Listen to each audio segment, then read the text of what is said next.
Muy buenas tardes, maestros y maestras. Nos da muchísimo gusto recibirlos esta tarde, una tarde de segundo día de inicio del ciclo escolar, que seguramente los habrá tenido muy ocupados la semana previa, tratando de resolver, de preparar, de contactar a sus alumnos, de ver materiales. Así es que nos da muchísimo gusto tenerlos hoy el día martes aquí, con el objetivo de trabajar entre todos juntos estas reflexiones que hoy vamos a hacer con la maestra Heréndira Piñón. Ella nos va a hablar del programa remedial y el papel que juega en el trabajo de el inicio de ciclo escolar.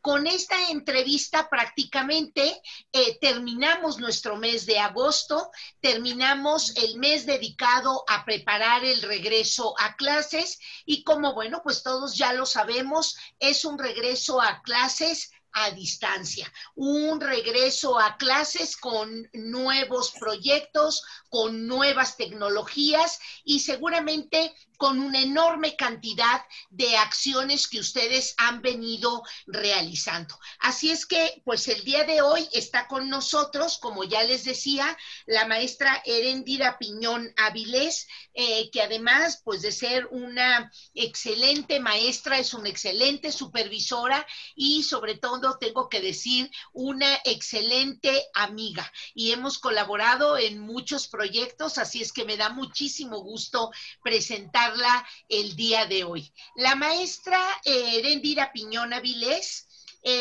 dentro de su preparación profesional es profesora de educación primaria, así es que cuenta con todo el expertise de haber trabajado frente a grupo, es licenciada en pedagogía, tiene su especialización en planeación y administración escolar, su maestría es en pedagogía, tiene otro máster en gestión y desarrollo de instituciones educativas, es doctorada en ciencias de la educación y también un doctorado en educación por competencias. Así es que su formación, su preparación profesional es vastísima y siempre alrededor de lo que implica el aula. En cuanto a su experiencia docente y profesional, la doctora Heréndira Piñón ha estado frente a grupo como docente en primaria y en secundaria, ha sido directivo y jefe de enseñanza de educación secundaria, inspectora general en educación secundaria, sobre todo cuando esta función estaba señalada. Recuerdo muy bien a nuestros inspectores. Ha sido coordinadora general en centros de maestros, estos espacios tan maravillosos que han formado parte de la capacitación y la actualización de los maestros. Ha coordinado estatalmente la reforma de educación secundaria, evaluadora certificada y 36 años de servicio docente la respalda. En cuanto a su expertise, es prácticamente en gestión escolar, planeación y evaluación de instituciones educativas, evaluación del desempeño, didáctica en educación básica y actualización y capacitación docente. Así es que, ¿quién mejor de hablarnos de esto que es el programa remedial?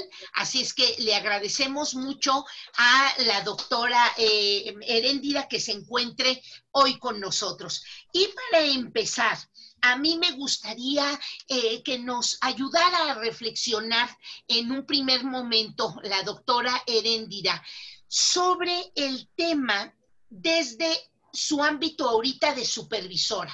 Ella que ve varias escuelas, que tiene que compartir con diferentes directores, que tiene que vincularse con padres de familia de perfiles de escuelas diferentes. Quisiera dos preguntitas, Heréndira, si tú me lo permites, como un poco introductorias.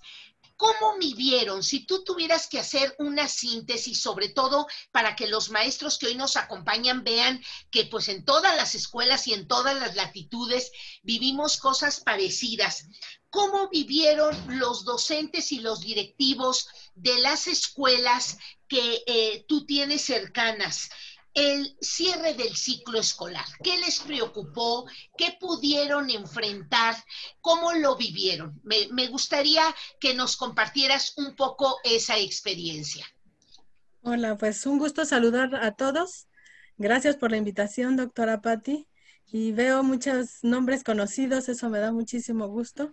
Gente que siempre está con Grupo Loga y que sigue el trabajo que estamos realizando, pues ahora en un grupo que hemos formado todos, que es el grupo de Renacer, en donde Grupo Loga pertenece también y yo también soy de ese grupo. Entonces, bueno, con mucho entusiasmo estamos ahora platicando de este tema. La doctora me hace una pregunta que creo que cualquiera de ustedes podría resolverla, podría contestarla con respecto a cómo se vivió. Realmente pues nos agarró por sorpresa, ¿no? O sea, nunca hemos vivido una situación como la que vivimos ahora y nos agarró por sorpresa ese cierre del año escolar. Afortunadamente, a diferencia de otros países, pues llevábamos un buen avance ya de lo que es el trabajo de nuestro plan de estudios y programas. Entonces, eso hizo que de alguna manera todos esperando regresar tal vez después de Semana Santa para cerrar el ciclo escolar, no tuviéramos la gran preocupación al principio. La preocupación se dio cuando empezamos a ver que en abril no regresábamos y que en mayo no regresábamos y que entonces había dos cosas importantes que resolver. Una, el cerrar un ciclo. Por primera vez en la historia, el ciclo no iba a cerrarse de manera presencial. Y los estudiantes pequeños que terminan su escolaridad preescolar, primaria, secundaria o incluso los que se iban a graduar en educación superior, por ejemplo, pues personas que ya esperando incluso el baile de graduación y la ceremonia de entrega de reconocimientos y todo esto, pues todos lo vivimos con una angustia, con una sorpresa, además ante la situación de la pandemia. Entonces el factor emocional está ahí presente. La sensación de no poder estar en el espacio, no poder estar con los chicos, pues deja una sensación de inconclusividad, no haber cerrado ese ciclo. Y la otra fue la preocupación por la evaluación. ¿Cómo los vamos a evaluar? Entonces, pues se nos da la indicación de que la evaluación va a ser o promediando los dos primeros periodos, que en el caso de educación básica estamos trabajando por trimestres, o bien haciendo una valoración del trabajo realizado a partir de la propuesta federal de Aprende en Casa 1. Y entonces, bueno, eso fue lo que más complicación dio, porque hubo maestros, todavía tenemos esa idea, muchos maestros, del control de la relación profesor-alumno a través de la entrega de tareas, de la entrega de evidencias. Y entonces, pues a veces se piensa, el alumno no aprendió nada, y si no aprendió nada, ¿cómo le voy a calificar? Si no me entregó el cuaderno, no me entregó la tarea, no me entregó el libro contestado. Cuando el alumno aprende mucho, aún sin entregar la tarea, sin el libro contestado, sin el cuaderno, ¿no? Y no hemos logrado romper con ese esquema tan tradicional. Incluso ahorita estoy viendo que algunos maestros les empezaron a dar a conocer ya cómo van a evaluarlos.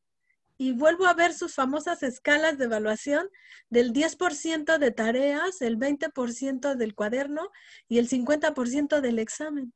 Y estamos trabajando a distancia y frente a una situación de pandemia con esto del COVID, y aún así el maestro sigue jalando esas ideas tradicionales y eso es realmente preocupante. Entonces, bueno, esas preocupaciones que tuvimos fueron las principales. Finalmente logramos cerrar el año escolar. El mismo secretario de Educación dice, bueno, estábamos a un 70 y tantos por ciento de avance y cerrar el ciclo escolar ya no fue tan complicado. Sin embargo, se habla de la necesidad de lo que hoy estamos platicando, que es el programa remedial. Eso es lo que se vivió. Pues yo creo, Erendira, que retratas muy bien, ¿no? Como algunos elementos de cierre del ciclo escolar y que por supuesto esas preocupaciones y la manera de dar solución van a formar parte de este ciclo escolar. En ese sentido, de todas estas preocupaciones, el programa remedial entendemos que se ubica o se dirige a tratar las 2, 3, 4 primeras semanas. Tampoco hay una fecha contundente de cuánto debe durar ese periodo de integración a la nueva realidad educativa. Tampoco es una fecha taxativa de cuánto nos va a llevar a lo mejor reconocer los aprendizajes de los chicos, pero en ese sentido, digamos, ¿qué elementos vividos de marzo a julio, que se cerró el ciclo escolar, y ahora en esta apertura, dirías que los que estamos ahora escuchando tendríamos que tomar en cuenta para la construcción de este programa de primer contacto con los alumnos? Bueno, la principal preocupación que tenemos que atender y que lo hemos estado haciendo ya desde agosto, desde el inicio del mes de agosto y lo que llevamos hasta ahorita, es la formación docente, el prepararnos para enfrentar esta nueva realidad. Porque muchos de nosotros, bueno, esta posibilidad de comunicación a través de Zoom nos costaba mucho trabajo.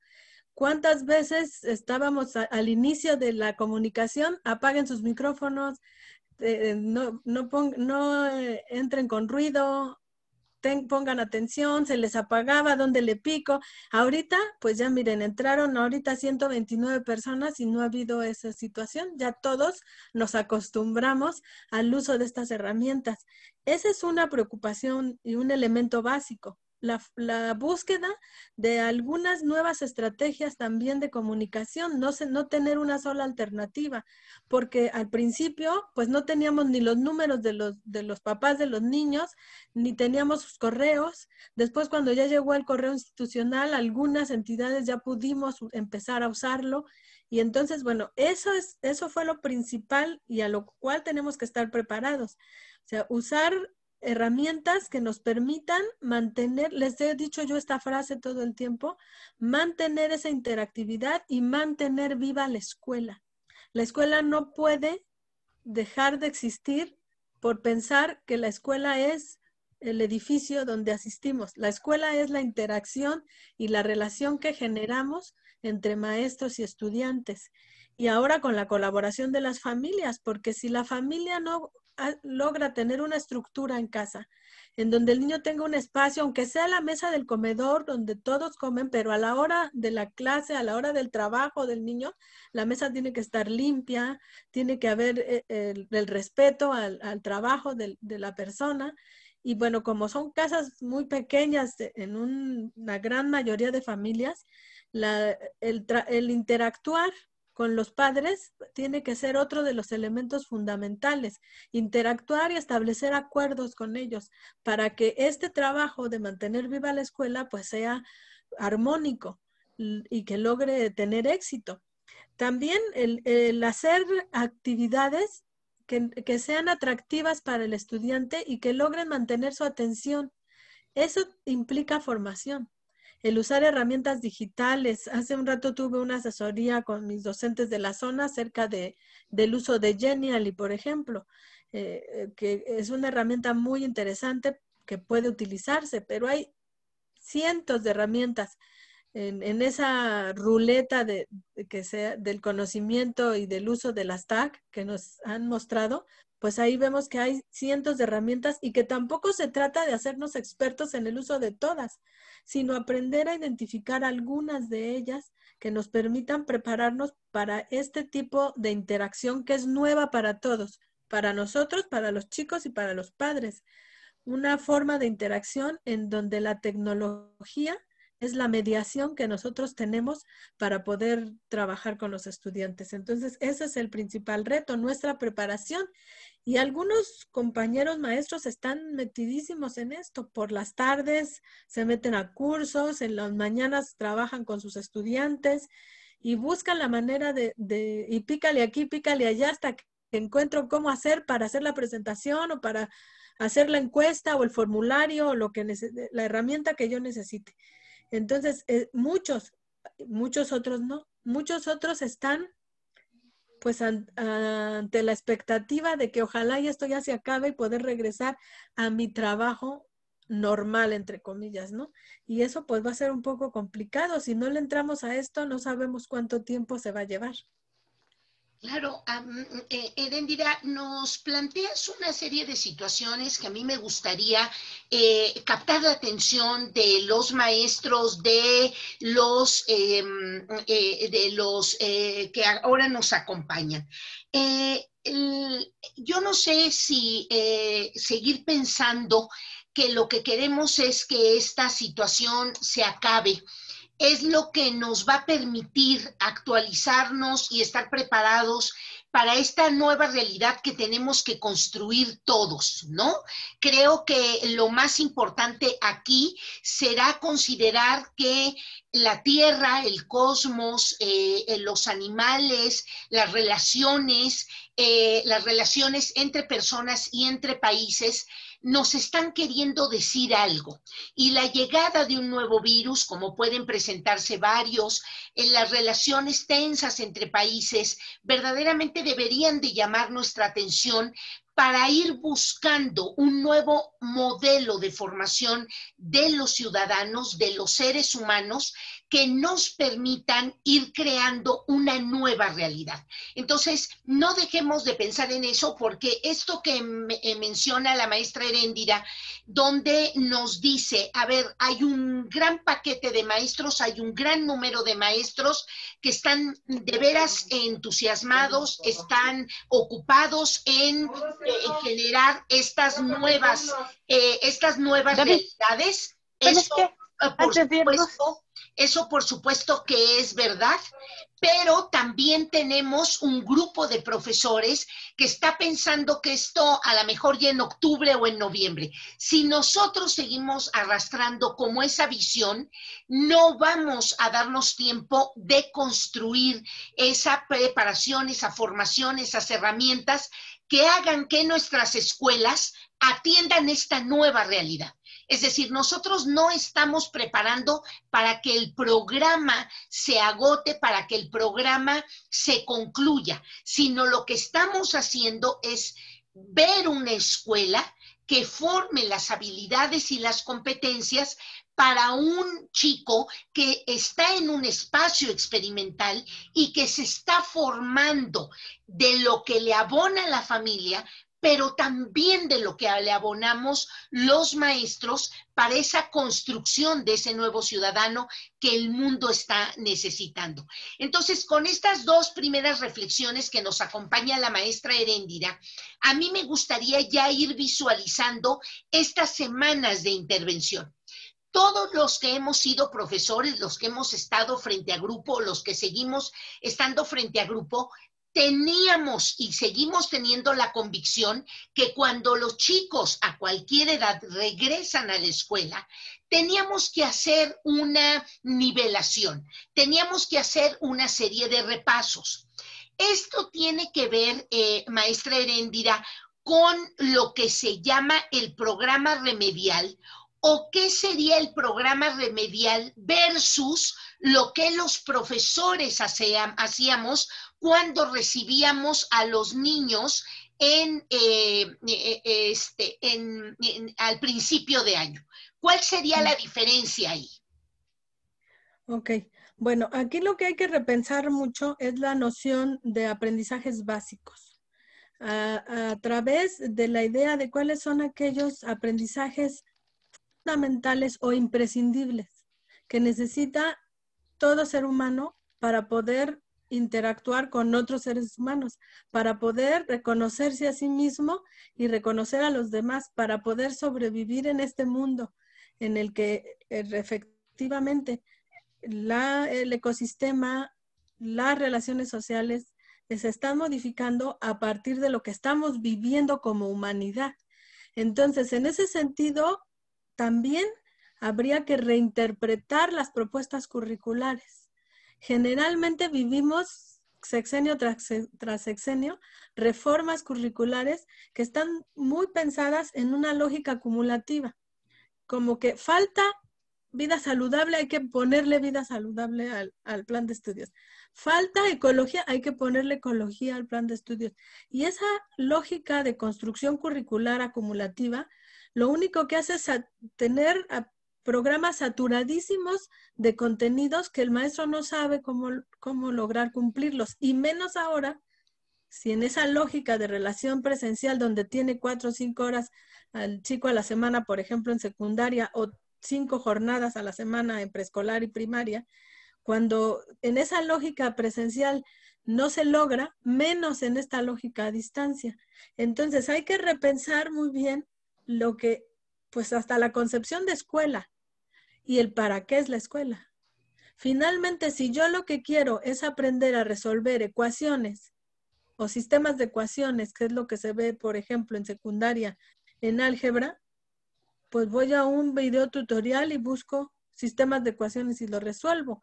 Aquí la idea es cómo hacerle llegar al chico la motivación por la búsqueda de la información, por buscar en esos espacios en donde resuelva sus necesidades de aprendizaje. Entonces, primero, dejar de preocuparse por esa presencia omnipotente del programa por cumplir, del plan de estudios que no tiene vuelta de hoja. Yo trabajo en secundaria, por ejemplo, y con mis maestros de secundaria, pues la principal angustia es cómo le voy a hacer para darle clases si yo soy de geografía. Y geografía tiene X módulos a la semana y a qué horas los voy a ver. Bueno, si tú sigues pensando en esa lógica curricular homogeneizadora, acumulativa, que abarcativa además, y que no es una, además que últimamente está construida por competencias y que en esa idea de la competencia ay, mi perrito, en esa idea de la competencia como pensada como algo aislado, sin contexto, se genera más angustia en el maestro a la hora de querer desarrollar aquellas competencias. Entonces, pues todas las teorías que se han ido construyendo, las teorías pedagógicas a lo largo de la historia de la humanidad, pues han ponderado la necesidad de que el trabajo escolar, para que logre tener un significado, tiene que tener atribución de sentido, tiene que tener una significatividad para el estudiante. Y eso tiene que ver con la forma en que se está trabajando en las aulas.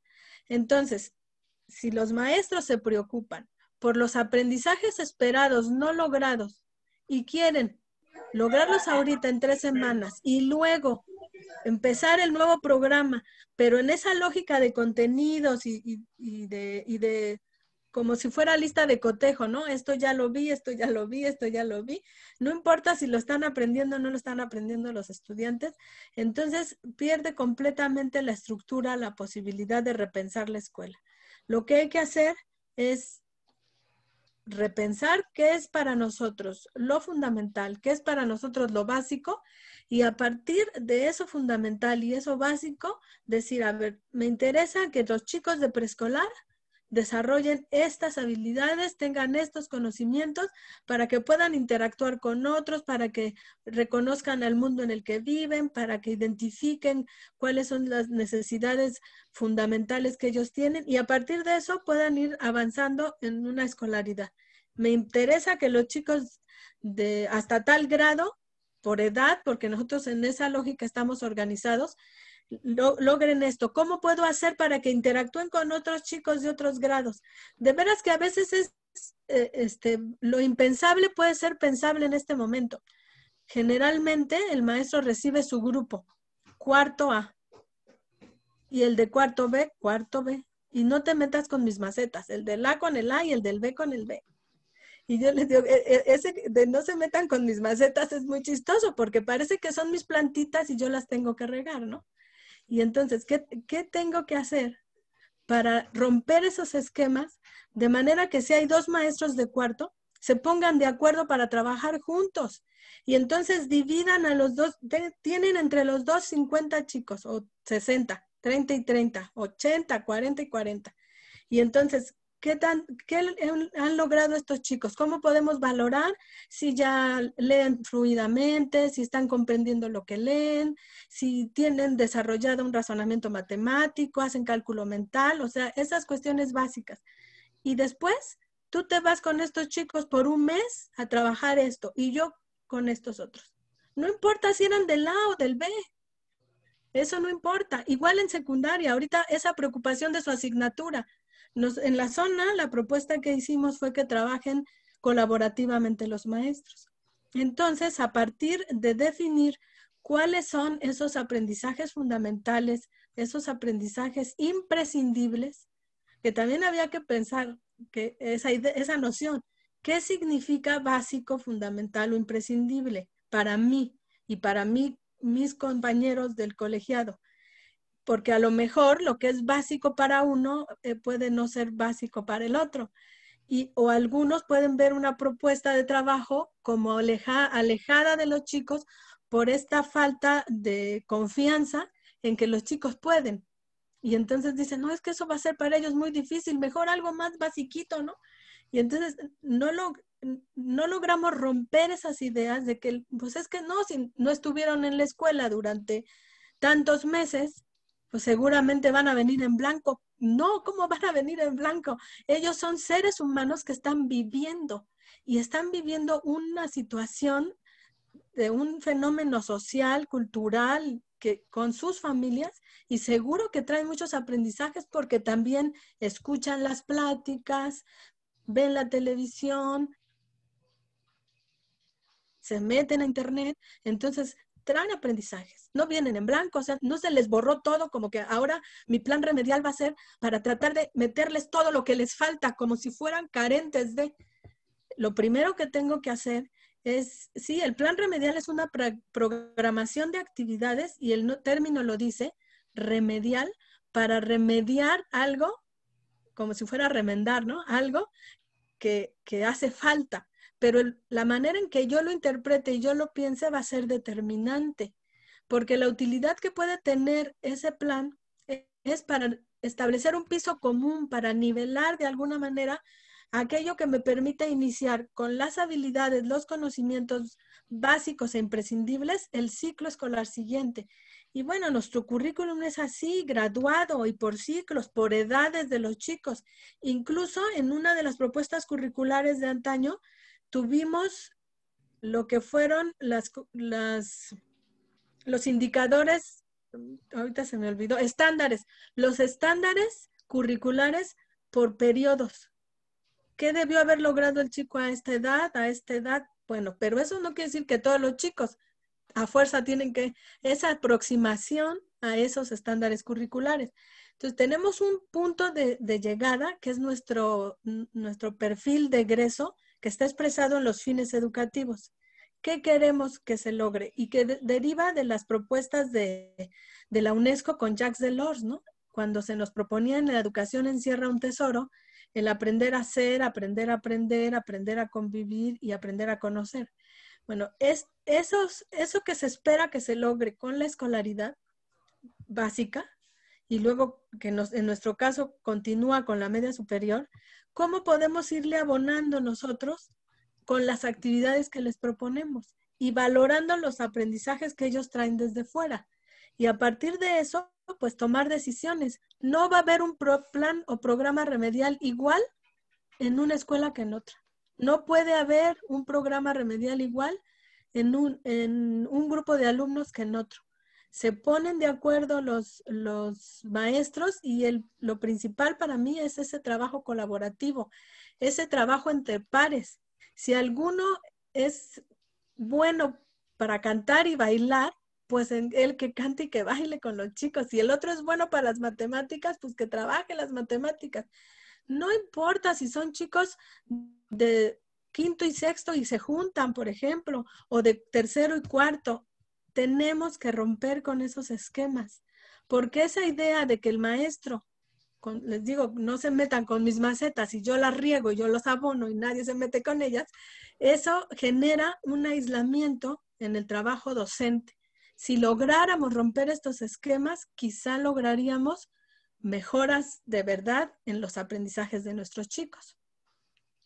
Pues, maestra Heréndira, nos estás proponiendo una ruptura de tradiciones de la escuela que a mí me parece oportunísimo que esta pandemia nos haya puesto de frente, porque hace muchos años ya hemos venido analizando, ya hemos venido escuchando esto de no centrarnos en los planes y programas de estudio, sino que sean más bien como un orientador, como un medio y no un fin en sí mismo. Nos han comentado mucho, nos han invitado mucho a este trabajo colaborativo, los consejos técnicos llegaron como para fomentarlo, pero realmente lo usábamos como para tomar unos acuerdos y luego regresamos a nuestro grupo y nos aislamos de toda la realidad educativa. Y esto nos pone en una condición muy favorable para poder verdaderamente hacer realidad, como no centrarlos en el programa y por el otro lado ver a nuestros alumnos como parte de toda una realidad, no de un grupo escolar. Y finalmente esto que me mencionas, que debemos de tener confianza en el alumno, no toda esta escuela vigilante, esta escuela llena de avisos, de recados, de controles, de listas, donde registramos. A mí me parece que incluso, yo no sé si tú lo recuerdas, pero inmediatamente los maestros dijeron, bueno, ¿y ahora cómo voy a recoger todos los productos y cuánto me va a llevar calificarlo?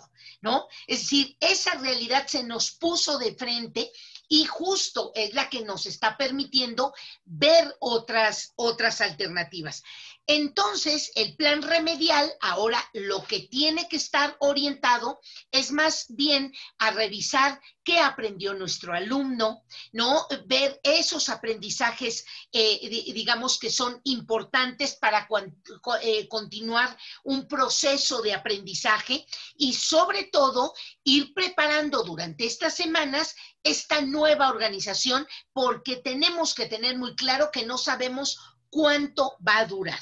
En este sentido, maestra Heréndira, ¿qué elementos de diagnóstico tendríamos que generar? ¿Qué diagnosticamos? ¿Qué sugieres? Si esto cabría un poco en instrumentos, en elementos, ¿qué nos sugieres ahí en relación al diagnóstico? Ok, bueno, lo que nos interesa conocer más ahorita es qué aprendizajes lograron aún en confinamiento. O sea, ¿qué es lo que ellos lograron hacer? ¿Qué hicieron? Entonces, la mejor herramienta para poder conocer eso es la entrevista. El entrevistar a los chicos, el platicar con ellos, y hay que darse el tiempo, si no tenemos prisa. También esa es otra cosa, no tenemos prisa de que el diagnóstico nos salga en 2 días. Nos puede salir el diagnóstico en estas 3 semanas incluso. Entonces podemos ir espaciando, haciendo entrevistas con los chicos, uno por uno si es necesario, o en pequeños círculos de trabajo usando este tipo de herramientas. A lo mejor las salas del Messenger, por ejemplo, pues son una herramienta más sencilla porque los papás casi todos tienen Facebook o las salas de WhatsApp y se pueden hacer pequeñas entrevistas en donde se escucha a los chicos. Y entonces esa escucha nos puede dar cuenta, no saben la necesidad además que tienen los chicos de platicar todo lo que han hecho y lo que han vivido. Nos puede dar cuenta de qué aprendizajes han logrado.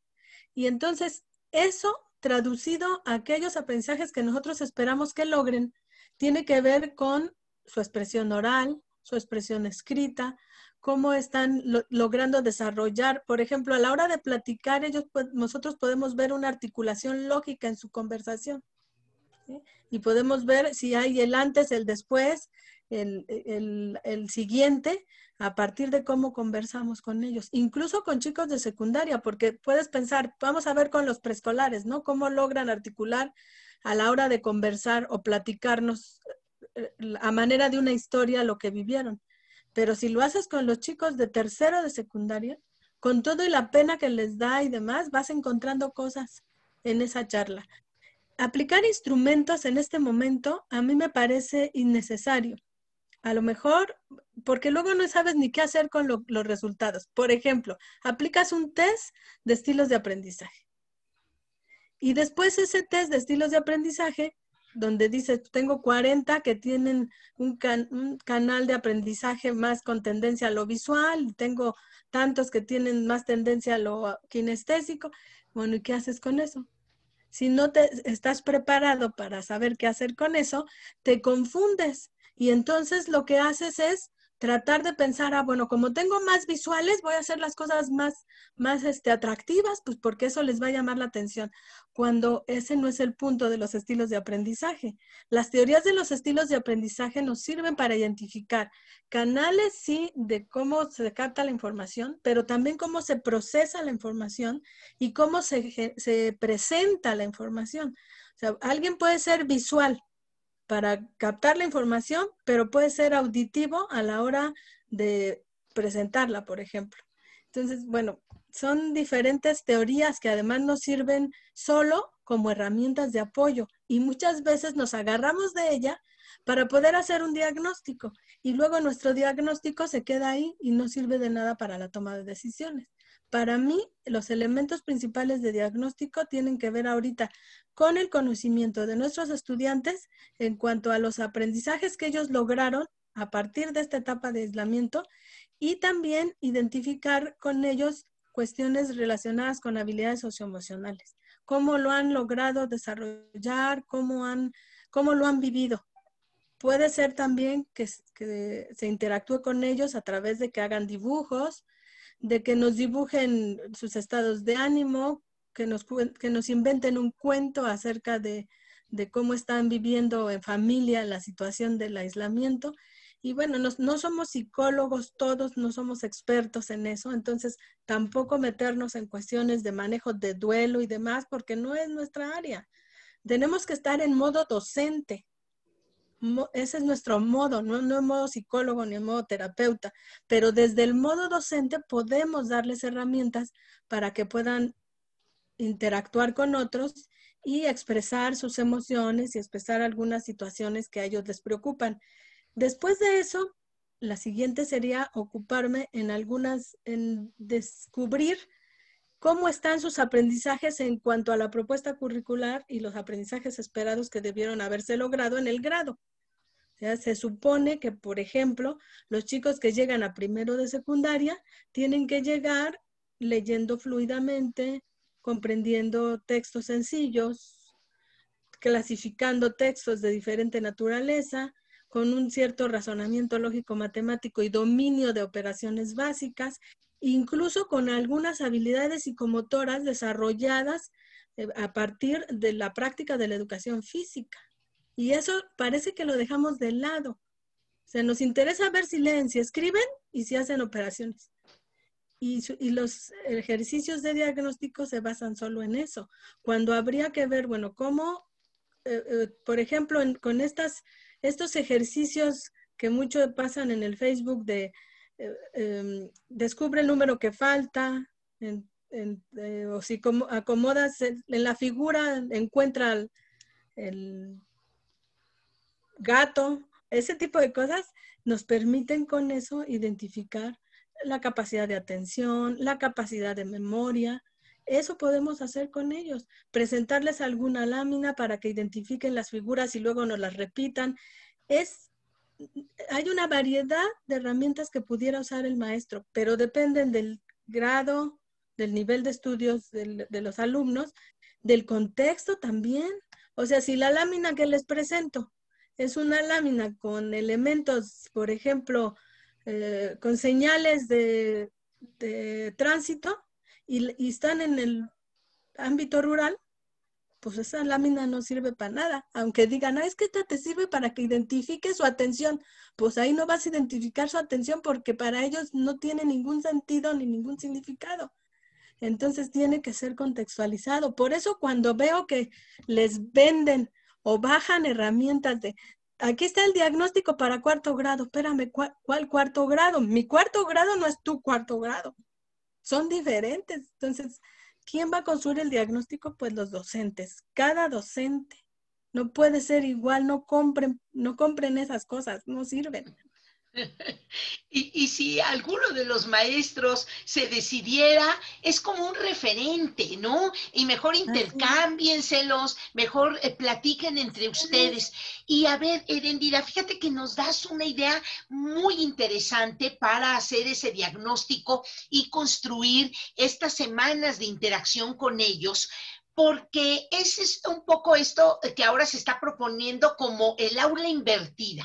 A ver, les voy a preguntar qué aprendieron, voy a ver en qué estado vienen y a partir de ahí ya puedo ir organizando en una semana y media, en 2 semanas, un primer contacto con algunos de los aprendizajes de mis planes y programas de estudio. Y yo estoy segura, lo estoy, que solo por el hecho de habernos dado la oportunidad de preguntarles qué aprendieron, de dialogar con ellos, nos vamos a encontrar que muchas cuestiones de historia, de geografía, de ciencias naturales, relacionadas con los sistemas de nuestro cuerpo, el manejo de vocabulario, algunos conceptos, algunas cosas que tienen que ver con literatura, el descubrimiento de algunos escritores, están por encima, por arriba de lo que un plan y programa de estudio nos Así pudo es. haber dicho.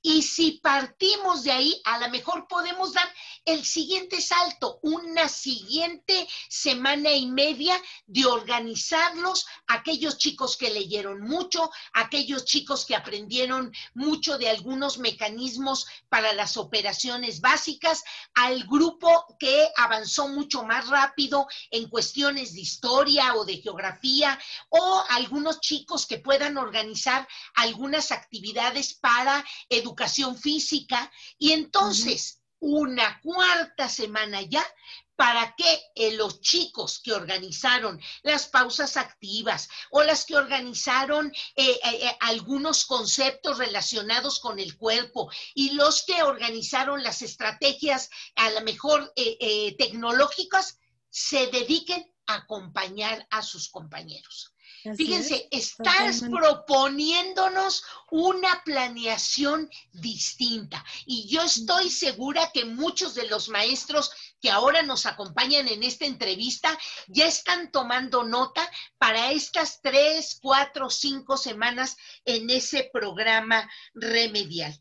En este sentido, Erendira, vinculando un poco, ya tú has sido muy exhaustiva en esta cuestión de la lectura de comprensión, que a mí me parece que es básica. Has hablado un poco de estas cadenas que tienen que ver con la recuperación de algunas habilidades, algunas competencias de la lógica matemática. Y digamos, en el caso concreto, vamos poniéndole ejemplos a los profesores. ¿En qué habilidades mentales, cognitivas, en qué competencias, digamos, nos tendríamos que ubicar para, vamos a hablar de 4 grandes bloques de asignaturas?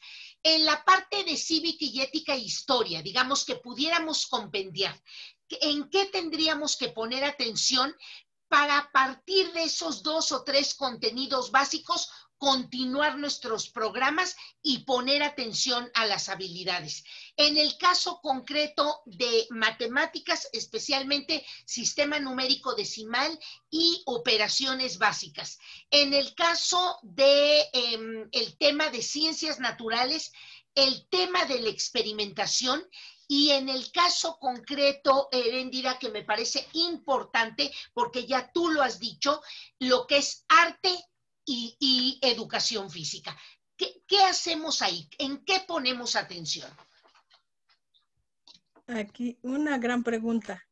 Y bueno, aquí una parte muy importante es el trabajo de acompañamiento que hacen las personas, las figuras como yo, que son, yo soy supervisora, los asesores técnicos y los directores, para poder, junto con los docentes, analizar qué es lo que se pretende lograr con los estudiantes y cambiar la lógica de contenidos por esta lógica que tú me estás preguntando, del desarrollo de habilidades que nos van llevando en una escala a ir ascendiendo hacia habilidades cognitivas superiores, que tienen que ver pues con la metacognición y con todo eso, pero a partir de habilidades relacionadas con las áreas y campos del conocimiento, como tú bien lo señalas. Entonces, bueno, en las áreas relacionadas con la lengua, pues es la expresión oral y la expresión escrita. En estas posibilidades de contextos de aplicación de cuáles son del desarrollo de esas habilidades. O sea, desarrollar la habilidad de expresión oral, pero en contextos que tienen que ver con la comunicación, que tienen que ver con la posibilidad de identidad incluso. Entonces, bueno, los contenidos disciplinares, que esa es la lógica que a muchos maestros les ocupa, no es que no sean importantes, sí son importantes, pero son importantes en la medida en que movilizan saberes, en que eso que aprendo me sirve para. Entonces, en el caso, por ejemplo, de la formación cívica y ética, o sea, ¿para qué me sirve lo que aprendo en formación cívica y ética? Para poder interactuar con los demás, para poder conocerme a mí mismo, para poder identificar cuáles son aquellas posibilidades de acción social para la mejora en la vida. Entonces, ¿qué competencias son esas? Las competencias cívicas y éticas que nos marca el programa. Si yo las leo así, las voy a ir entendiendo para poder entonces trabajar con ellos el sentido de justicia, la colaboración, la honestidad, ese tipo de valores que hemos estado reconociendo como universales e imprescindibles. Entonces, las situaciones que yo le presente al chico tendrán que ser situaciones retadoras que movilicen esos conocimientos y que le permitan a ellos poder discernir y tomar decisiones entre cómo actuar ante una situación. Y eso se puede hacer a través del aprendizaje basado en casos o basado en problemas o en retos, que son estrategias de aprendizaje significativo o de aprendizaje que ya datan de los años 70, porque bueno, se han aplicado en escuela activa, por ejemplo, en escuela Summerhill, en Montessori y demás. Entonces, hay muchas experiencias como esa. Entonces, bueno, las habilidades, otro tipo de habilidades que hay que desarrollar con ellos son las socioemocionales, ¿no? Que tienen que ver, pues, no con una asignatura en especial, sino con todas, porque son cuestiones de tipo transversal. Y ahora lo que tiene que ver con el cuidado de uno mismo y de nuestro cuerpo. A partir de esta situación que estamos viviendo como país, en donde ya rebasamos los 60,000 muertos por COVID. Esa es una situación que tiene que traerse a discusión a la escuela y que eso nos permita interactuar con los chicos para poder decidir, tomar decisiones con ellos sobre cómo llevamos nuestros estilos de vida. Entonces ahí tiene que ver con ese tipo de habilidades, de toma de decisiones, de discernimiento entre unas y otras opciones que tenemos, por ejemplo, de alimentación, de hacer ejercicio, de dormir, hábitos para el sueño y todo eso, ¿no? Bueno, ahora, en cuanto a las matemáticas, que esa es otra de las áreas fundamentales. Las matemáticas tienen que ver con el razonamiento lógico matemático y te movilizan un montón de elementos que tienen que ver con la memoria, ¿sí? Porque mucha gente dice, no, es que no hay que memorizar. Claro que sí. O sea, la memoria también es un elemento importante. El problema es cómo la usamos. O sea, cómo queremos que aprendan las cosas, como si fuera a ir al catecismo y aprenderse la oración, sino no es ese sentido. La memoria también te permite pues acudir a esos elementos que tienes almacenados para ponerlos en juego en el momento en que lo necesites. Y sí es importante. Entonces, bueno, el lograr la resolución de problemas, que es el enfoque de las matemáticas, es otro de los elementos básicos. En el caso de las ciencias, la experimentación. La necesidad de lograr desarrollar habilidades como la observación, el análisis a través del método científico, que tiene que ver con pasos que me llevan a lograr una conclusión, Eso, así como se descubren las cosas en la vida, como los científicos han logrado descubrir los grandes conocimientos y llegando a la eureka, que es aquel momento en que ya entendí algo, que ya logré captar algo, eso es lo que tenemos que llevar a los chicos. Y eso que tú propones del trabajo entre pares es fundamental. Es una estrategia de relación tutora en donde los chicos que han desarrollado ciertas habilidades pueden apoyar a otros. Eso se puede hacer ahorita, totalmente. Lo podemos hacer en esta situación de distanciamiento, porque si no el maestro se va a llenar de muchas cosas que tiene que evaluar y calificar, y entonces hay que poner en juego la coevaluación, la autoevaluación. Si el alumno va logrando atribuirle sentido a los aprendizajes escolares, un sentido más allá del sacar una buena nota. El otro día un compañero de nosotros del grupo de Renacer nos platicaba que su hija ya en la universidad le dijo, ay, ya terminé esta materia, saqué 10. Y él le dijo, ¿qué aprendiste? Y lo volteó a ver así con cara de extrañeza y diciéndole, saqué 10. ¿Pero qué? ¿Lo que aprendiste? O sea, no era capaz de expresarle qué había aprendido en la materia. Ella había cumplido con los requisitos que el maestro le había pedido. Entregó los trabajos, hizo los resúmenes, hizo los mapas conceptuales y ya, sacó 10. ¿Qué aprendió? Pues no valora, no le da significado al aprendizaje. ¿Por qué no le da significado al aprendizaje? Pues porque nosotros hacemos el aprendizaje algo artificial, del contenido algo artificial, no significativo para el chico. Y la significatividad no se da en la medida en que sea cercano a él, sino a su contexto, sino en la medida en que lo puede conectar con saberes previos. Y eso, bueno, hay que leer la teoría de Ausubel para poder entender lo que significa el aprendizaje significativo.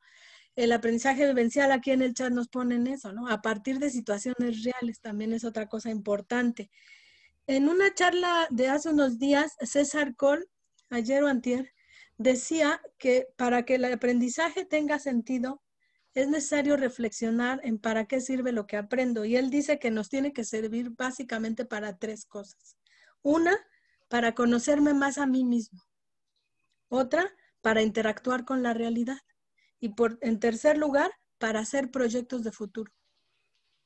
Si lo que aprendo me sirve para conocerme más a mí mismo y tomar decisiones sobre mí, cómo vivo, cómo interactúo con el medio, con los pares, con mi familia, si me sirve para interactuar para conocerme a mí, interactuar con la realidad y generar con eso proyectos de futuro, el aprendizaje me está siendo útil. Si no, no me está siendo útil. De nada me sirve saber sacar raíz cuadrada o aprender la estructura de la oración y el sujeto y el predicado y todo eso, ¿no? No me sirve de nada si no lo estructuro o lo ligo con aquello que me puede hacer entenderme a mí mismo y entender el mundo y poder armarme un proyecto de vida. Y en ese sentido habría que ver para qué me sirven las ciencias, para qué me sirven las matemáticas, para qué me sirve el español, para qué me sirve el inglés, por ejemplo, que es tan importante actualmente y que en la propuesta curricular está desde preescolar y que no hemos logrado aterrizarlo como país, ¿verdad? Entonces, claro, sí tenemos esos pendientes. En este sentido, creo que la maestra Erendira ya nos va dejando muy clara algunas metodologías que son verdaderamente donde se encuentra la verdadera intervención de los maestros, ya sea presencial, ya sea en línea, ya sea a distancia, ya sea de manera híbrida. La metodología es esa reflexión que hacemos los profesores de cómo estamos acercando a nuestros alumnos a ciertos aprendizajes y qué habilidades están llevando. Miren, ella ya nos dijo, si queremos trabajar algunas metodologías innovadoras de evaluación, tenemos que propiciar a través del instrumento que ustedes quieran, la coevaluación y la autoevaluación, tan descuidada en muchos momentos del tránsito de nuestros alumnos con el aprendizaje. Entonces, habría que reflexionar y hay que ponernos a estudiar eso. Luego dice, el trabajo entre pares a través de mentoría o de tutoría. Es importante recuperar estas propuestas con el objeto de que los chicos aprendan a trabajar juntos y aprendan a ayudarse. Pero además nos dijo algunas metodologías para el abordaje de contenidos curriculares de forma transversal y habló del estudio de caso, de la metodología por resolución de problemas y habló de la metodología de abordaje por fenómenos o por retos, ¿no? Entonces, creo que la maestra nos deja una gran tarea en el sentido metodológico y que ahí tenemos que poner el acento. Maestros, si nuestras materias abordan personajes, trabaja una buena metodología para el estudio de una biografía. Y de ahí reparte los personajes de tu materia, ya sea literatos, ya sea personajes históricos, ya sea descubridores, ya sea científicos, y que usando la metodología que te diste días para trabajar, bueno, ahora que ellos aborden el suyo.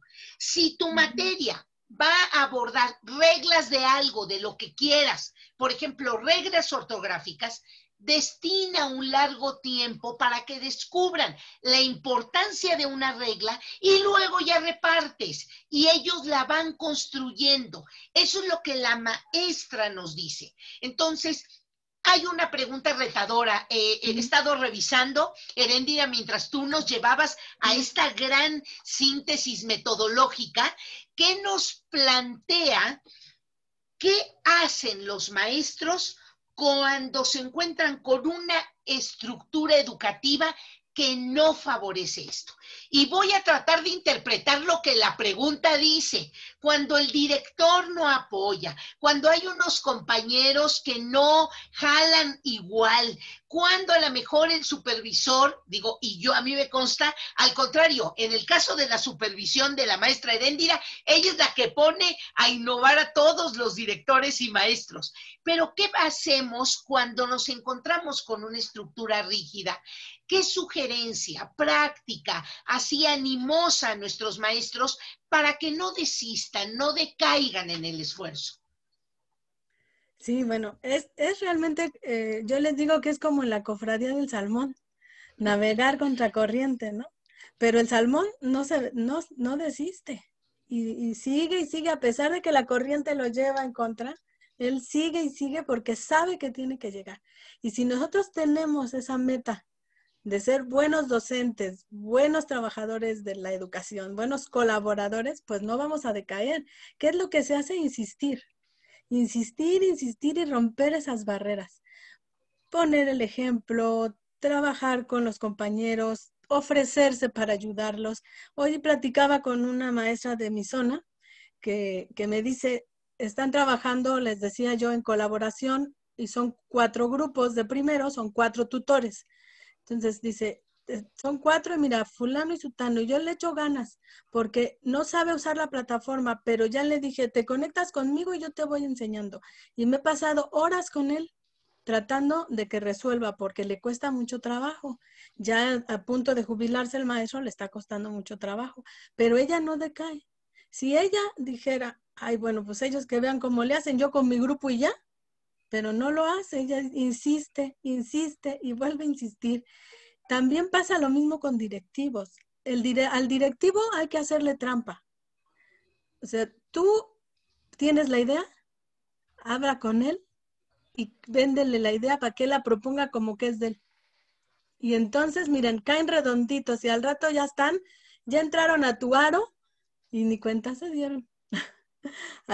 Así es lo que hay que hacer, porque yo me la he pasado toda mi vida en contra corriente, así, batallando. Y cuando fui docente, durante muchos años que fui docente frente a grupo, muchas veces me enfrenté a esos colectivos difíciles, compañeros contreras que incluso te ven mal porque tú eres el que propone, así como diciendo, bueno, pues si tú lo propusiste, hazlo tú. Al principio te cuesta, pero después poco a poco, te vas logrando. Y esa situación que se hace con los directivos, de veras que sí se logra, porque ellos cuando se dan cuenta ya entraron al aro a esa dinámica que tú les propusiste. Y en el caso de los supervisores, bueno, nuestra encomienda es acompañar a todos en los procesos y a veces no se logra. No se logra bueno, primero por las estructuras tan rígidas que tenemos, luego por cómo llegaron, ¿no?, a ser supervisores y demás. O sea, a veces esas figuras llegaron, pues, políticamente así con vino, escalaron de otra manera, incluso ahora que hicieron examen, no todos garantizan por haber hecho un examen, ¿no? Entonces, el rol del directivo es fundamental. Yo creo que aquí hay varios directivos y déjense ayudar porque no todo lo tienen que hacer ustedes. El directivo tiene que aprender a delegar, a hacerse de un equipo de colaboradores donde todos podamos demostrar nuestras potencialidades. Y como dice aquí Hatsiri, el que persevera alcanza, ¿no? Porque esa flexibilidad que se puede tener, pero no necesariamente tengo que pedirle la flexibilidad al otro. De veras, en este consejo técnico sí hubo quien me escribió totalmente decepcionado para decirme es que ya lo intenté y toda la semana y no logré nada. A ver, seguro que no lograste nada. A ver, analiza y compara con otros consejos técnicos anteriores. ¿Qué viste diferente? Y entonces focaliza lo positivo. Porque si focalizas lo negativo, te quedas ahí colgado y ya no sales del agujero. Focaliza lo positivo. A ver, ¿qué viste diferente? ¿A quién viste con disposición? Porque hay algunos que tienen disposición, pero no se atreven, se relegan.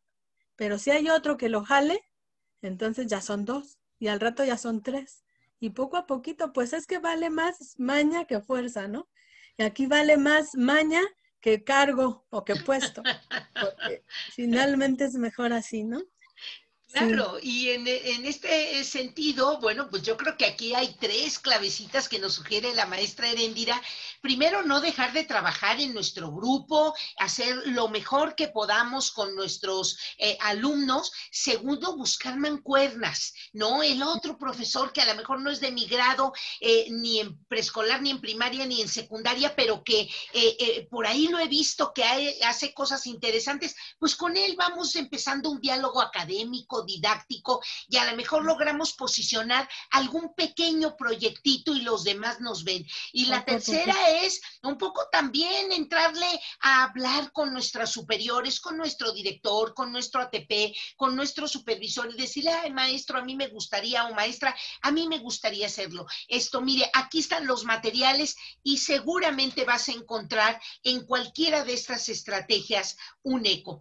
Maestra Heréndira, 2 temas más, 2 recomendaciones de qué debe de llevar el plan remedial en 2 grandes elementos. Nuestra vinculación con las familias, con los papás, con los tutores, y la otra, qué debemos de visualizar con las nuevas tecnologías, porque esa es otra gran cosa. Decimos que sí, no tenemos conectividad, decimos que sí, no tenemos los recursos, que es un pago extra que tenemos que hacer. Ahí la maestra Heréndira ha incorporado una plataforma que ha convencido a los papás, es muy barata, entonces seguramente la relación que debemos de tener con las familias, que es una relación importantísima ahora, y cómo hacer para el trabajo con las nuevas tecnologías.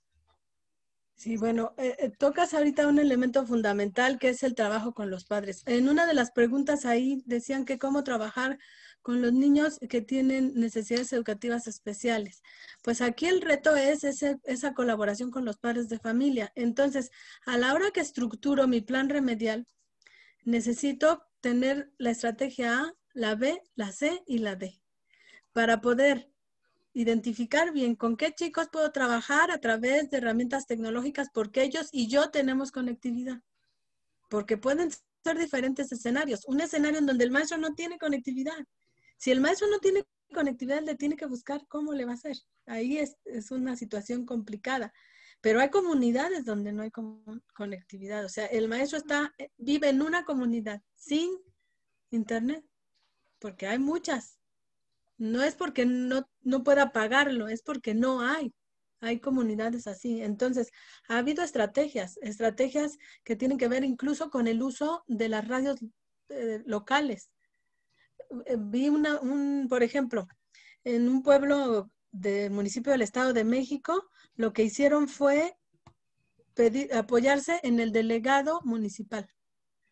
En cada pueblo hay un delegado municipal nombrado por la comunidad.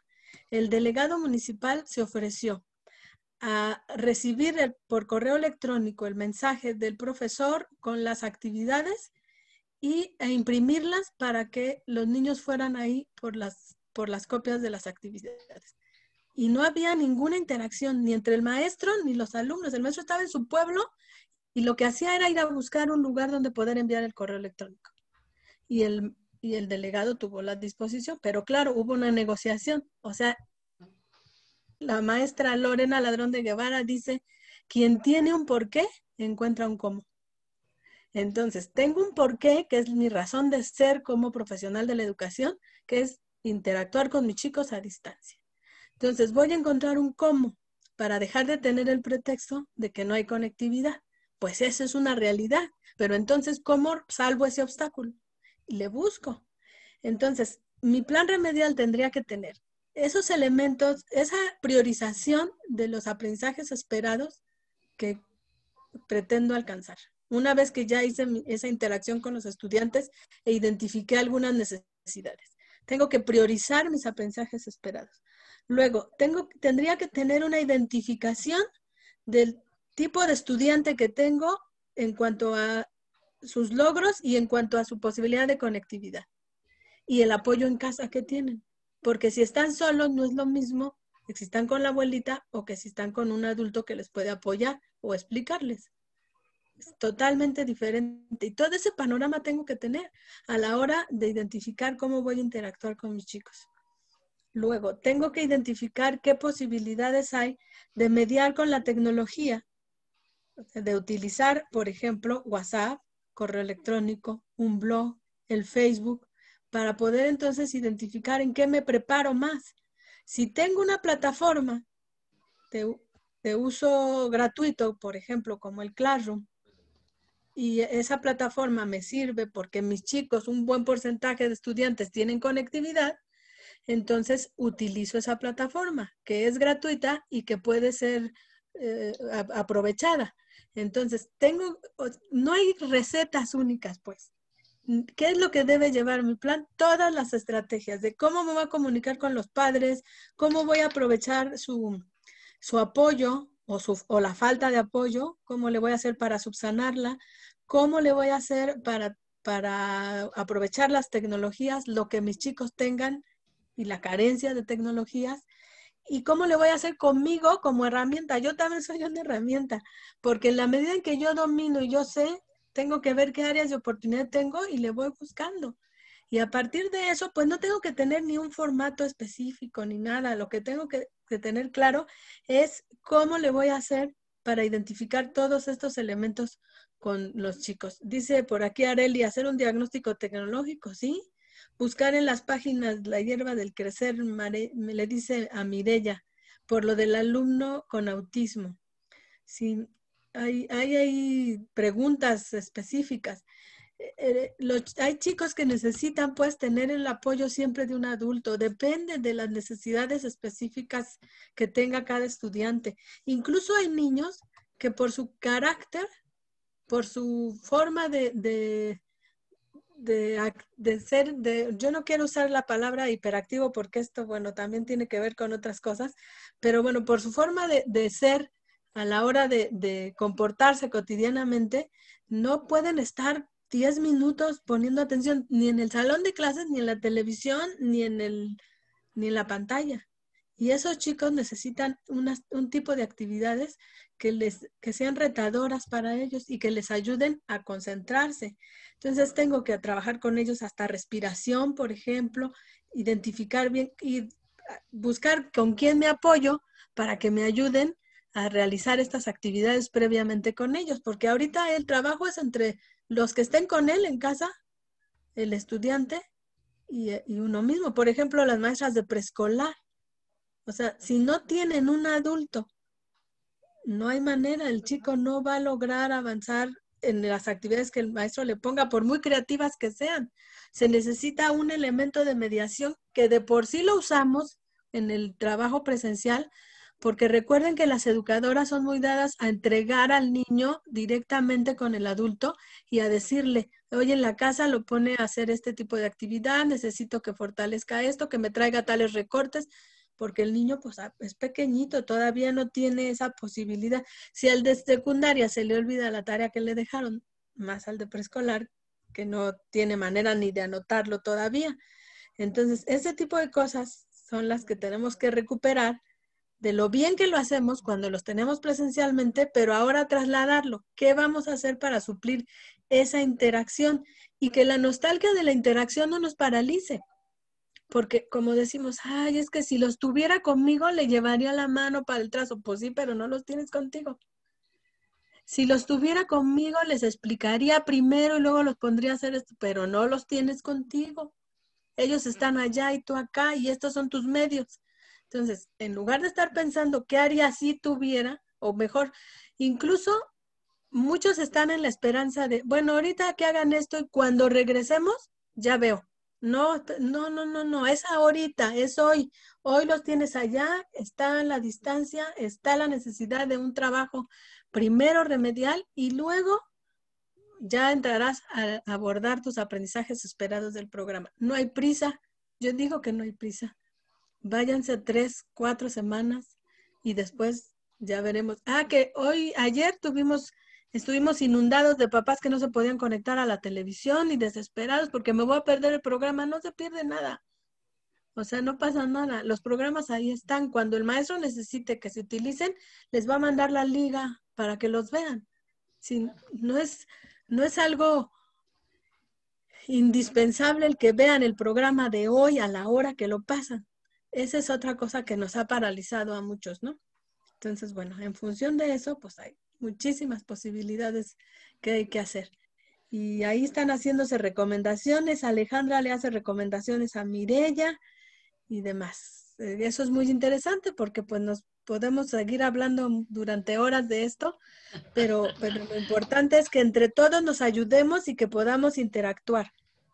Y creo que pudieras cerrar, maestra Heréndira, doctora Heréndira, con alguna conclusión relacionada con la capacidad de autogestión, de autorregulación, que debe de ser un centro importante de la formación académica. Si hay un espacio formador de la autorregulación, de esta independencia que van ganando nuestros alumnos, es la escuela. Este espacio organizado, que no importa que sea presencial o sea en línea o sea a distancia, debemos de procurar. Cierra con algunas ideas en relación a eso, doctora, por favor. Okay. Bueno, aquí también siguiendo lo que nos decía César Cole en esa charla. César Cole es una persona muy interesante, estudiosa de todo lo que es la educación, la psicoeducación, y demás. Entonces, bueno, él nos decía que la metodología de trabajo que debemos adoptar nosotros los maestros es constructivista, que el alumno logre ir construyendo sus aprendizajes y nosotros ir colocando, como Vygotsky nos marcaba, reconociendo la zona de desarrollo próximo y colocando andamiajes para que vaya avanzando. Tiene que ser constructivista, sociocultural, o sea, identificar bien cómo esa posibilidad de interacción en el contexto, en la cultura y además situacional, para que puedan movilizarse los saberes, para que las competencias que se logren desarrollar movilicen esos saberes. Y en ese sentido, bueno, es importantísimo la capacidad de autorregulación, de autoconocimiento y también la reflexión sobre lo que se aprende, que es la metacognición. Provoquen espacios en donde los chicos digan qué aprendí hoy, qué aprendí, qué logré, y que todos logren lo mismo, porque además esa es otra cosa que cometemos el error, que todos homogeneicen. No podemos tener esa lógica homogeneizadora. Necesitamos trabajar con ellos a partir de la interacción con otros. Estas relaciones tutoras permiten que el alumno se autorregule, porque cuando va, por ejemplo, a explicarle a otro algo que él sabe y que el otro no, el alumno va desarrollando esa capacidad, por ejemplo, de preguntarle al otro para que el otro genere, y va lográndose la construcción de nuevos aprendizajes y la autorregulación. Y la otra cuestión, me dijiste autorregulación, la capacidad autónoma de aprendizaje. Eso también. A través de estrategias como el aula invertida, por ejemplo, que es lo que tenemos que ahorita desarrollar, es necesario que el alumno, no se trata como siempre de la forma tradicional, que el maestro explica, el alumno escucha, hace el ejercicio como el maestro le propuso y luego lo reproduce en un contexto de aplicación. Esa lógica es vertical y no genera la capacidad de autonomía, porque entonces lo que sigue es esperar cuál es la siguiente explicación para ver si aprendo lo que sigue. No es esa la lógica que debemos utilizar ahorita. Es la lógica esta, metodológicamente hablando, de utilizar el aprendizaje basado en proyectos, basado en problemas y en casos, para que el alumno busque formas de resolver aquello que se le presenta. Por ejemplo, no sé, en una situación en donde hay, por ejemplo, ahorita está la época de huracanes y hay contextos en donde está en esta situación de los huracanes. ¿Qué debemos hacer para anticiparnos y tener un plan de prevención familiar ante huracanes? Y juntos vamos a construir eso. No le voy a decir qué es un huracán, porque esa lógica de qué es un huracán, el concepto, la definición, cómo se generan, y luego vamos a ver cómo se hace un plan de seguridad. No, o sea, vamos a ver qué es lo que ha pasado, porque ellos ya lo han vivido. A veces ellos personalmente o si no sus familias. Entonces, a ver qué han hecho cuando viene un huracán y qué tenemos que hacer para anticiparnos al huracán. Y ese reto hace que el alumno vaya a la búsqueda de información.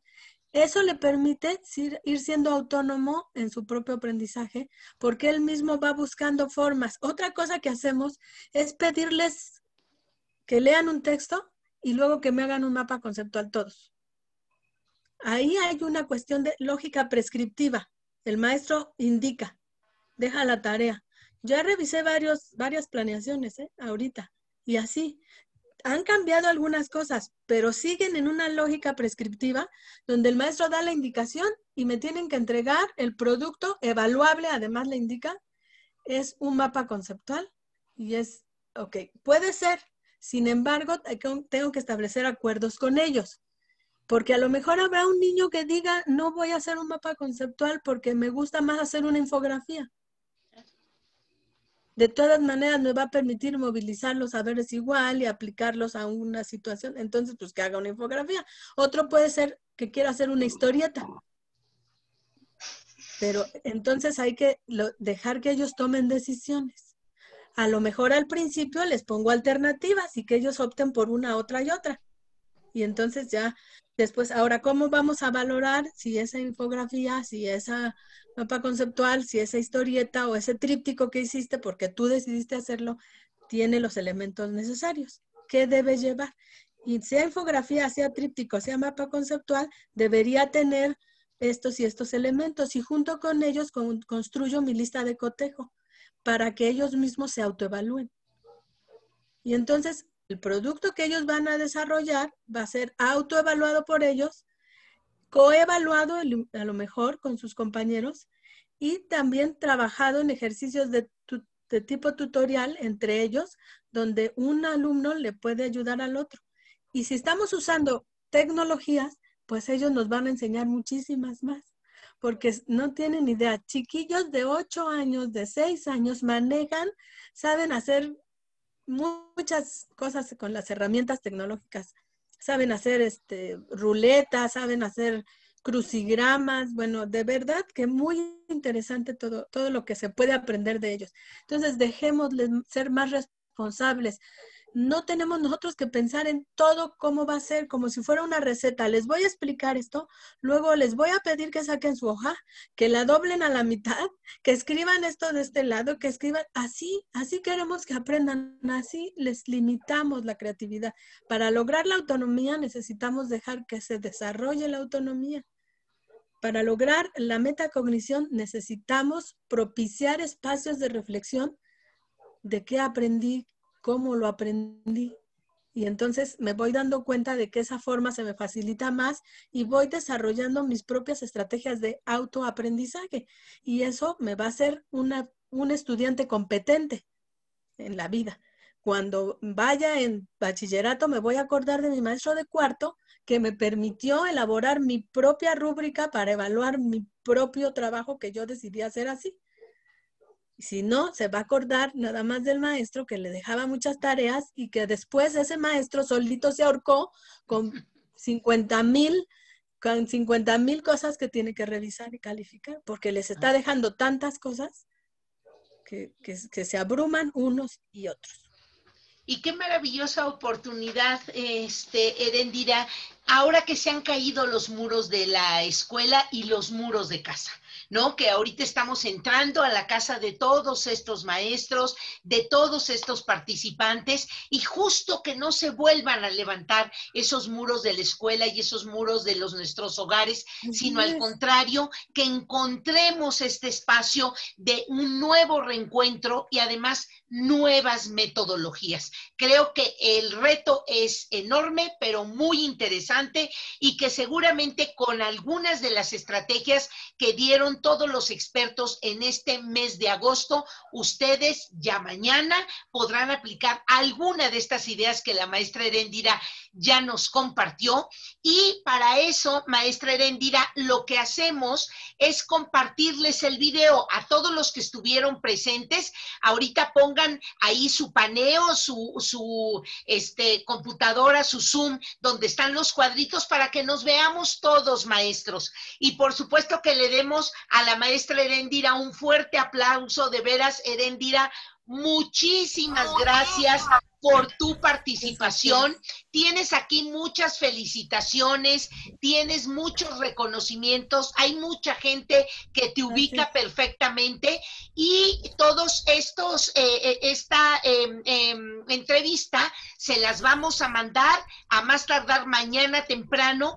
Por favor, maestros, aprovéchenlas y pónganlas en sus consejos técnicos, llévenlas, bajen todas las que tenemos ahí en la página de Grupo Loga, y en sus consejos, ahora que se reúnan a través de estos medios, compártanlas y entre ustedes construyan qué nueva escuela van a diseñar ahora que ya podamos irnos reuniendo con pequeños grupos, o que no, que sigamos todo el ciclo escolar y a lo mejor hasta lo cerramos como cerramos el de 19-20. No lo sabemos, pero que eso no sea agobio. Maestra Erendira, muchas gracias. Gracias a todos los participantes. Ya les estaremos mandando cuáles son nuestras entrevistas del mes de septiembre. Muchísimas gracias a todos. Mucha suerte, feliz inicio del ciclo escolar 2021. Y maestra Erendira, no sé si quisieras compartir algún correo, algún dato para que te puedan contactar, sobre todo los directores y supervisores que seguramente tendrán que preguntarte muchísimas cosas. Había muchos que conozco por ahí, pues compañeros de trabajo, algunos de la misma zona escolar, del sector. Ahí están mis compañeras Rosy, Valbuena, Nancy Aguirre, y compañeros que nos siguen desde hace tiempo, tanto a Grupo Loga como a los compañeros de Renacer. Bueno, conocen mi página de Facebook, Asesoría Técnico Pedagógica. ¿Cómo la van a identificar? Tiene 3 circulitos azules que dicen ATP. Y con eso la identifican. Además del número de seguidores, que son 250,000 por ahí. Entonces, es la primera opción que sale cuando tecleas Asesoría Técnico-Pedagógica. Y bueno, me da mucho gusto saludarles muchos conocen la página, ahí con mis compañeros que la administramos. Bueno, está Claudia América Magaña de Baja California, compañero de Puebla, Adolfo Napoleón, que somos los 3 principales, y de ahí hemos invitado pues a muchos más a compañeros a participar. Por ahí ya les puse en el chat la página de la maestra y de varios de sus compañeros que han construido durante mucho tiempo y siempre publican cosas muy, muy interesantes. Síganlos y maestros, de veras, nos despedimos. Muchas gracias, Heréndira, por el espacio. Gracias a todos ustedes. Desearles lo mejor y de veras sigámonos acompañando. La mejor capacitación es la que realizamos entre pares, entre nosotros. Estas recomendaciones que ustedes han agregado aquí en el chat son maravillosas. Gracias, maestros. Gracias, maestra Heréndira. Un abrazo a todos. Gracias a ustedes. Hasta luego. Gracias. Gracias. Muchas gracias. Muchas gracias, hasta luego. Como siempre, un honor escuchar a la maestra. Gracias. Felicidades. Saludarles. Gracias. Hasta luego.